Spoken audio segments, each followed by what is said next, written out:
গতকালকে ব্রাজিলের দলেরা তেনারা হেরে গেছেন খেলায়। খেলায় তো হার জিত হবেই। তো খেলায় হারার পরে ব্রাজিলের নেইমার মাঠের মধ্যে বসে কেঁদেছেন, আর তার কান্না দেখে তার ভক্তদের কান্না সারা বাংলাদেশ সহ সারা পৃথিবীর আর ব্রাজিলের যত ভক্তরা আছে সবাই কান্নার মাতর ছুটে গেছে। সারা পৃথিবী জুড়ে এখন শুধুই মাত্র একটি আওয়াজ, খেলা খেলা খেলা। মানুষের চোখ শুধু টিভির পর্দায়, মোবাইলের পর্দায়, বিভিন্ন ভাবেই শুধু ক্ষেত্র খেলা। বিভিন্ন মানুষ বিভিন্ন সাপোর্টার হয়ে গেছে, কেউ আর্জেন্টিনা, কেউ ব্রাজিল। তো আমি এই বাংলাদেশের মধ্যে সবথেকে দুটি দলে বেশি বিভক্ত, সেটা হচ্ছে আর্জেন্টিনা আর ব্রাজিল। গতকালকে ব্রাজিলের দলেরা তেনারা হেরে গেছেন খেলায়। খেলায় তো হার জিত হবেই। তো খেলায় হারার পরে ব্রাজিলের নেইমার মাঠের মধ্যে বসে কেঁদেছেন, আর তার কান্না দেখে তার ভক্তদের কান্না সারা বাংলাদেশ সহ সারা পৃথিবীর আর ব্রাজিলের যত ভক্তরা আছে সবাই কান্নার মাতর ছুটে গেছে। মনে হচ্ছে তার বাবা মারা গেলে যেমন কাঁদে, মায়ে মারা গেলে এমন কান্দে, এমন কান্না করতেছে শুধুমাত্র একটা খেলোয়াড়ের সমর্থকেরা, খেলোয়াড়ের টিম খেলায় থেকে হেরে যাওয়ার কারণে। প্রিয় বন্ধুরা আমার, একটা খেলায় এত হার জিত হবেই। খেলায় হারলে যে মানুষ এত কান্দে সেটা আমরা নিজের চোখে দেখলাম। বাংলাদেশের অনেক ভক্তরা একজন আরেকজনকে জড়িয়ে ধরে কাটতেছে। খেলার মাঠে দেখলাম অনেক মেয়েরা একজন মেয়ে আরেকজন মেয়েকে ধরে কাটতেছে। আমি বলতে চাই, এই কান্নাটা যদি ব্রাজিলের জন্য না হয়, এই কান্নাটা যদি আর্জেন্টিনা খেলার জন্য না হয়, এই কান্নাটা যদি আপনার আমার যদি জীবনের কথা স্মরণ করে আল্লাহর কাছে এক ফোঁটা চোখের পানি ফেলাইতে পারতাম, এই কান্নাটা যদি পরকালের জন্য হতো, এই কান্নাটা যদি কবরের জন্য হতো, এই কান্নাটা যদি ফুলসেরাতের জন্য হতো, এই কান্নাটা যদি জাহান্নামের ভয়ে হতো, তাহলে এই কান্নাটা কতই না উপকার হতো। চোখের পানি আল্লাহ তাআলার কাছে অনেক বড় দামি। এই পৃথিবীর সবথেকে বড় দামি বান্দা বান্দির কাছ থেকে আল্লাহর জন্য সবথেকে বান্দা বান্দির চোখের পানি। বান্দা বান্দির চোখের পানির ওজন আল্লাহ তাআলার কাছে অনেক অনেক অনেক বেশি। ব্রাজিলের জন্য চোখের পানি ফেলো, আর্জেন্টিনার জন্য চোখের পানি ফেলো। ব্রাজিল তোমাকে জাহান্নামে নিয়ে যাবে, আর্জেন্টিনা তোমাকে জাহান্নামে নিয়ে যাবে। আর যেই চোখের পানি যদি তুমি জাহান্নামের ভয়ে ফেলো, এই চোখের পানি তোমাকে আল্লাহর জান্নাতে পৌঁছাই দিবে। আমাদের প্রিয় নবীর জন্য যদি এক ফোঁটা চোখের পানি ফেলো, কিয়ামতের ময়দানে নবীর কিনারে তোমাকে পৌঁছাই দিবে, আর প্রিয় নবী তোমাকে শাফায়াত করবে। তুমি কার জন্য কাঁদো? তুমি তোমার জন্মদাতা পিতা মাতার কষ্টে তুমি কাঁদো না? তুমি তোমার দেশের জন্য কাঁদো না? তাদের জন্য তুমি কাঁদো? তুমি কয় নম্বর ভক্ত? রাসূল করিম সাল্লাল্লাহু আলাইহি সাল্লাম বলেছেন, আল মারউ মা মান আহাব্বা, যার সাথে যার মহব্বত তার সাথে তার হাসর। কিয়ামতের ময়দানে যদি এইরকম মানুষের ভক্ত যদি আর্জেন্টিনা ব্রাজিলের সাথে হয়, তাহলে কিয়ামতের ময়দানে তাদের সাথে তোমাদের হাসর হবে। তারা কি মুসলিম? তারা কি ঈমানদার? তারা কি ঈমান আনেছে? তুমি কার ভক্ত হইলা দোস্ত?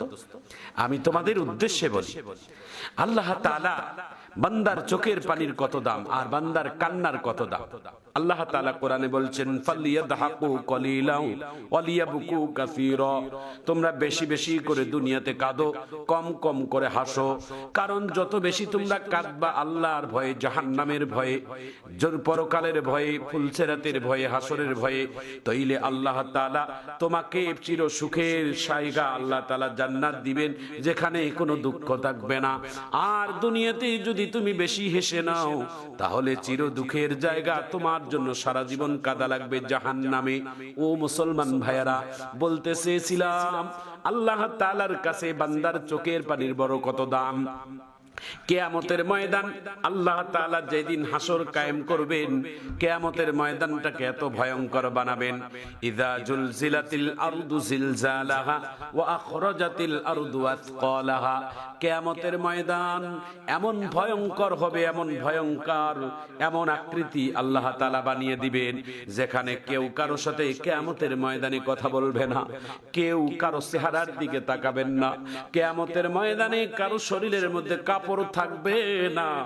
কিয়ামতের ময়দানে কোন নারীদের শরীরে কাপড় থাকবে না, কোন পুরুষদের শরীরে কাপড় থাকবে না। একজন শুধুমাত্র নবীর শরীরে কাপড় থাকবে, তিনি হচ্ছেন আমাদের মুসলিম মিল্লাতের জাতির পিতা ইব্রাহিম আলাইহিস সালাতু সালাম। তাছাড়া সবার শরীরের মধ্যে কাপড় থাকবে না। আম্মা জান আয়েশা সিদ্দিকা রাদিয়াল্লাহু তাআলা আনহা বলেন, ইয়া রাসূলুল্লাহ, ইয়া হাবিবাল্লাহ, আমার শরীরেও কি কাপড় থাকবে না? আল্লাহর নবী বলছেন না। আম্মা যান আয়েশা সিদ্দিকা কেন্নে কান্না শুরু করে দিলেন আর বলছেন, ইয়া রাসূলুল্লাহ, তাহলে হাসরের ময়দানে কি ভয়ঙ্কর হবে যে আমার শরীরে কাপড় থাকবে না, আমার কি লজ্জা লাগবে না? আল্লাহ রাসূল বলছেন, আয়েশা, কিয়ামতের ময়দানে মানুষের দৃষ্টি থাকবে উপরের দিকে, নিচের দিকে দৃষ্টি থাকবে না। কারণ কিয়ামতের ময়দানে এমন একটা ভয়ঙ্কর দিন হবে যেই দিন কেউ কারো চেহারার দিকে তাকাবে না, কেউ কারো চেহারার দিকে তাকাবে না। সবার মুখের মধ্যে শুধু থাকবে রব্বি নাফসি, আল্লাহ আমারে বাঁচাও, আল্লাহ তুমি আমারে বাঁচাও। সেই কিয়ামতের দিন, মুসিবতের দিনে আল্লাহ তাআলা যেই দিন কিয়ামতের ময়দানে বিচারের দিন বসবেন, আল্লাহর নবী বলবেন, আল্লাহ তোমার জাহান্নামের আওয়াজকে বন্ধ করো, জাহান্নামের এত ভয়ঙ্কর চিৎকার, এই জাহান্নামের চিৎকারকে একটু বন্ধ করো। আল্লাহ ডাক দিয়ে বলবেন, এই ফেরেশতারা, আমার জাহান্নামকে ৭০,০০০ জিনজির লাগাইয়া তুমি একটু নিচেই নিয়ে যাও, অন্য জায়গায় নিয়ে যাও, আমার বিচার করার একটু সমস্যা হয়। ৭০,০০০ ফেরেশতারা যখন জাহান্নামকে শিকল বাঁধিয়া পিছনে টানবে, জাহান্নামের এত ভয়ঙ্কর আওয়াজ আরো বাড়বে, জাহান্নামেও এত উত্তপ্ত হবে, ৭০,০০০ ফেরেশতার শিকল ভেঙে সামনে আগাবে। কিয়ামতের ময়দান আরো ভয়ঙ্কর রূপে রূপান্তরিত হয়ে যাবে।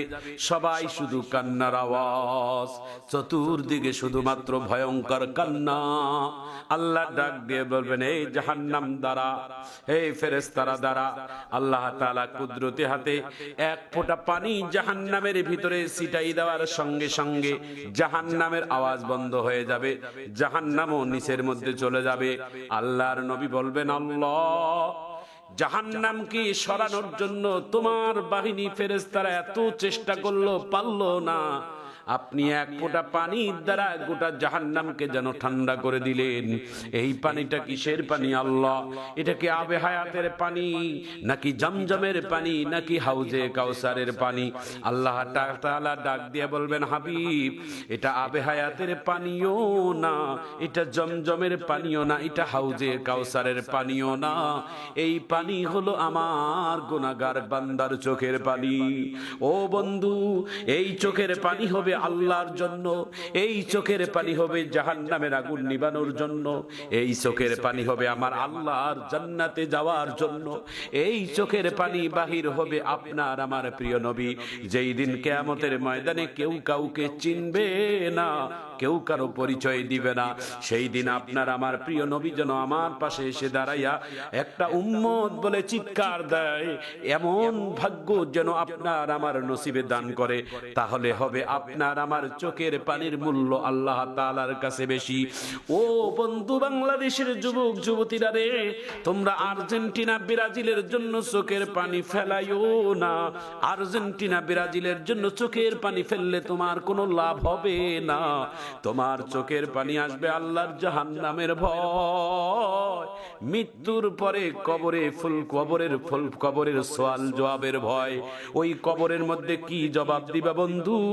মান রব্বুকা ওয়া মান দীনুকা ওয়া মান নাবিয়্যুকা, তুমি কি জবাব দিবা? তোমার ফুলসেরাতের ব্রিজ, তোমার ওই ফুলসেরাতের ব্রিজের লম্বা হচ্ছে ৩০,০০০ বছর রাস্তা, চুলের থেকে অধিক চিকন, হীরার থেকেও বেশি ধার, এমন একটা ভয়ঙ্কর ব্রিজ হবে। এই ব্রিজের নাম হলো ফুলসেরাত। ফুলসেরাত দেখিয়া নবী কান্দে যারে যার, গুনাহগার উম্মত আমার কেমনি হবে পার। চুল হতে অধিক চিকন, হীরা হতে ধার, লম্বা হতে আছে ফুলগো ৩০,০০০। ফুলসেরাত দেখিয়া নবী কান্দে যারে যার, গুনাহগার উম্মত আমার কেমনি হবে পার।